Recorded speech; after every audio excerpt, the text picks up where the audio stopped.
So now mga kaboss, for today's video is my recipe is beef sticks. Simpleng beef sticks ni Boss Joe. So, ito na yung procedure natin. Beef, pamintang durog, toyo, kalahating lemon,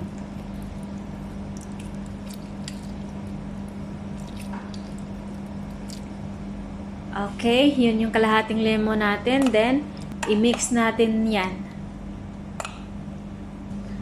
Pagkatapos, ready na yung kawali natin kasi mag-isa tayo ng sibuyas. Para sa toppings natin yan mamaya.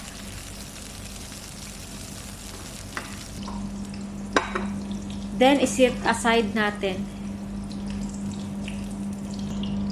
Para mamaya yan. Tapos, iprito na natin yung beef. Lagay natin siya isa-isa.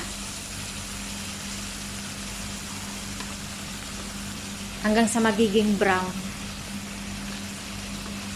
Ayan, babaliktarin na natin yan.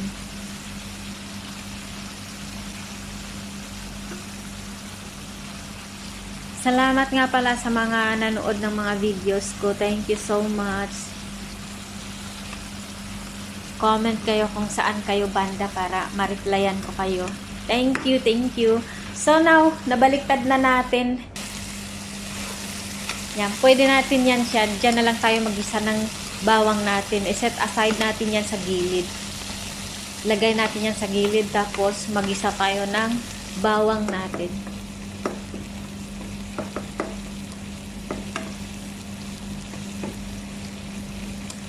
Bawang. Tapos, i-mix na natin yan.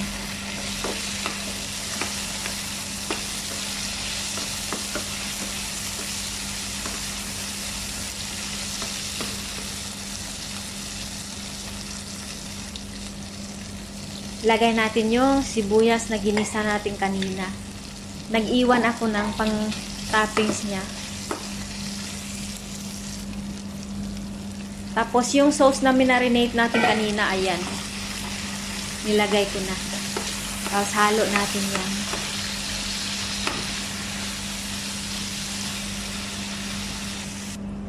Takpan natin sandali. Then, lagyan natin siya ng isang tasang tubig para palambot doon sa beef natin. Oh. 2 kutsarang sugar.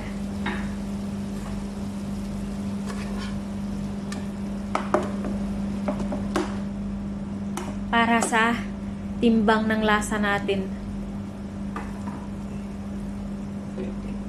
Takpan. Tapos, wow. Ayan na mga kabos. Okay na yan siya. Tamang-tama lang yung timplan niya.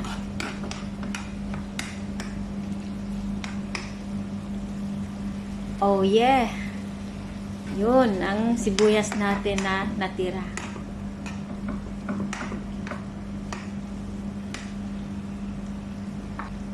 Alright. All done. Ayan na yung resulta ng luto. Beef stick ni Boss Joe. Simple lang siya. Simple but surely masarap. Konti lang niluluto ko mga kabos para sa akin lang kasi ako lang eh. At so lagyan natin ng toppings. Wow. Design pa lang eh. Takam na takam ka na. So mga kabos, thank you so much. Thank you for watching. Shout out na lang sa lahat. Much love.